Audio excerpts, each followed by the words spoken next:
مسجد کے قرآن پاک گھر لے جانا کیسا؟ کیا فرماتے ہیں علماء کرام اس مسئلے کے بارے میں کہ اگر مسجد میں قرآن پاک کثیر تعداد میں ہوں اور پڑھنے والوں کی تعداد کم ہو اور رکھے رکھے اسی طرح شہید ہو جائیں گے تو کیا کوئی نمازی ان کو اپنے گھر لے جا سکتا ہے؟ جواب سننے سے پہلے دوستوں سے گزارش ہے، چینل ابھی تک سبسکرائب نہیں کیا تو چینل کو ضرور سبسکرائب کریں، ویڈیو کو لائک اور ثواب کی نیت سے شیئر کریں۔ جواب: ایسی صورت میں کسی نمازی کو گھر میں تو لے جانے کی اجازت نہیں ہے، ہاں اگر واقعی وہی حالت ہے جو سوال میں بیان ہوئی تو دوسری مساجد و مدارس میں بھیج دیے جائیں۔ فتاوی رضویہ میں ہے، اس میں اختلاف ہے کہ ایسی صورت میں اسی دوسری مسجد بھیج سکتے ہیں یا نہیں۔ جب حالت وہ ہو جو مذکورہ سوال میں ہے اور تقسیم کی ضرورت سمجھی جائے تو قول جواز پر عمل کر کے دوسری مساجد و مدارس پر تقسیم کر سکتے ہیں۔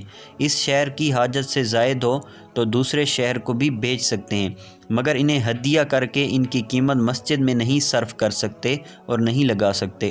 در مختار میں ہے، ترجمہ: مسجد کے نام قرآن کا وقف جائز ہے، وہاں اس کی تلاوت کی جائے، لیکن وہ اس مسجد کے لیے پابند نہیں ہوگا۔